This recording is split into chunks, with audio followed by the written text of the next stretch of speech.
بادشاہ 30 دن رمضان کے دیوان عام میں تشریف رکھتے تھے اور بادشاہ کی خون سے ہر ایک کو 30,000 روپے اس زمانے کے دیے جاتے تھے ڈیلی الاؤنس کے ساتھ۔ نور جہاں کا کتنا کنٹریبیوشن ہے کہ وہ ایک کٹورے میں 5 رنگ کی دہی جماتی تھی کہ ہر پلاؤ میں موسمی پھل ہوا کرتا تھا۔ کیلے کا پلاؤ ہے، چیری کا پلاؤ ہے، انانس کا پلاؤ ہے، تو پھل سے ان کو عشق تھا۔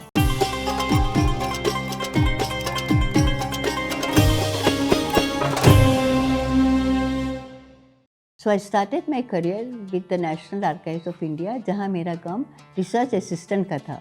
ایک دن مجھے منسٹری آف ایجوکیشن میں ٹرانسفر کر دیا کہ ہم گیجٹ نکال رہے ہیں اور آپ میڈیول انڈیا پر کام کریں گے۔ تو میرا سفر یہاں سے شروع ہوا مغل انڈیا کے ساتھ ریسرچ کرنے پر۔ جب آرکائیوز میں تھی تو میں مینوسکرپٹ کے کیٹلاگ پڑھتی تھی۔ ایک دن ہم نے سوچا کہ مغلوں نے تاج محل بنایا، لال قلعہ بنایا، دنیا بھر کے باغات بنا دیے، تو کچھ تو کھانا بھی چھوڑا ہوگا۔ Let me do the research. Finally I started looking for the books on food and I found in national museum میں ایک کتاب مل گئی، الوان نعمت، جو کہ جہانگیر کے زمانے کی تھی۔ تو آئی اسٹارٹیڈ ٹرانسلیٹنگ اٹ۔ اس طرح یہ نسخہ شاہجہانی، جو کہ شاہجہاں کے زمانے کے کھانوں کی ڈیٹیلز ہیں، وہ چھپ کر سامنے آئی and it was taken as the best book of the year۔ تو میرے حساب سے جو کہ کتابوں کو یہ 2 کک بک کرنے کے بعد میں اس نتیجے پر پہنچتی ہوں کہ ہم رمضان کا دسترخوان بھی کچھ اسی طرح کا ہوگا، جس سے حالانکہ ہم کو کہیں ملتا نہیں ہے کہ یہ دسترخوان تھا رمضان کا، مگر یہ ضرور معلوم ہوتا ہے کہ مغل بادشاہ جو تھے وہ رمضان مہینے کی عزت کرتے تھے، رسپیکٹ کرتے تھے، اور اس کے قوانین جو تھے یا اس کے ضوابط جو تھے ان پر عمل کرتے تھے۔ اس طرح شاہجہاں کے زمانے میں ریسرچ کرتے ہوئے یہ آتا ہے، عبدالحمید لاہوری جو کہ ان کا دربار کا ہسٹورین تھا، مورخ تھا، وہ کہتا ہے کہ بادشاہ 30 دن رمضان کے دیوان عام میں بادشاہ تشریف رکھتے تھے اور بادشاہ کو group of poor people needy پیش کیے جاتے تھے اور بادشاہ کی خون سے ہر ایک کو 30,000 روپے اس زمانے کے ہر ایک کو دیے جاتے تھے ڈیلی الاؤنس کے ساتھ، اور کئی کو ان کی حالات دیکھتے ہوئے زمینیں عطا کی جاتی تھیں، اور یہ پورا 30 دن چلتا تھا۔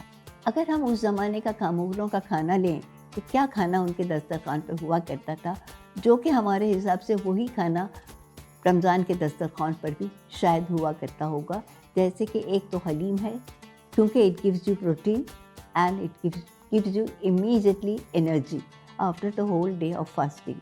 Then there are kebabs of different kinds جو کہ موسٹلی گرل ہوا کرتے تھے، کیونکہ مسالے تو تھے نہیں ان کے پاس، اور اس کے بعد روسٹڈ چکن ہوا کرتا تھا، اور اس کے ساتھ ساتھ دہی کا استعمال بہت تھا۔ You will be surprised کہ اس کے اندر نور جہاں کا کتنا کنٹریبیوشن ہے کہ وہ ایک کٹورے میں 5 رنگ کی دہی جماتی تھی۔ آج ہم جاتے ہیں بازار میں کہ ہم کو چاہیے فروٹ یوگرٹ چاہیے، ہم کو مینگو یوگرٹ چاہیے یا پائنیپل یوگرٹ، وہ اس زمانے میں ملتی۔ انہوں نے ایک کٹورے کے اندر کونیکل کا پیالہ لیتے تھی بلور کا، اس کے اندر وہ پارٹیشن لگاتی تھی مائکا کا، اور وہ سب ڈالتی تھی، چھوٹے چھوٹے رس ڈال دیتی تھی، تھوڑا سا جمن کا وہ ڈال دیا، جب جمن جم گیا تب دہی ڈال کر، جب وہ دہی جم جاتا تھا تو مائکا نکال لیتی تھی، ایک گلاب کا پھول اوپر لگا کے سجاتی تھی، پیش کرتی۔ مغلز جو تھے they were very fond of fruits، fresh fruits, کیونکہ وہ آئے تھے اس جگہ سے، سمرقند، بخارا اور ایسی جگہوں سے، تاشقند، جہاں میں جب گئی تو میں نے دیکھا درخت لگے ہوئے ہیں سڑکوں پر، آپ ہاتھ بڑھا کر آپ انار توڑ لیجئے اور کھا لیجئے۔ تو ایسی جگہ سے وہ آئے تھے، اور they were very fond of fruit and they regret۔ Babar نے جیسے لکھا اپنے اس میں میمورز میں کہ ہندوستان اچھا ملک نہیں ہے اس لیے کہ یہاں پہ پھل نہیں ہے، اور مغلوں نے بڑی کوشش کی کہ ہارٹی کلچر کو ہم بڑھاوا دیں، اور انہوں نے جگہ جگہ باغات لگائے چیری کے اور اس کے ساتھ انار کے، تو وہ دسترخوان پر پھل بھی ہوا کرتے تھے جو کہ مربوں کی شکل میں بھی ہوتے تھے، اور اس کے ساتھ ساتھ کٹے ہوئے پھل بھی ہوا کرتے تھے۔ ہندوستان میں ان کو سب سے اچھا لگتا تھا آم۔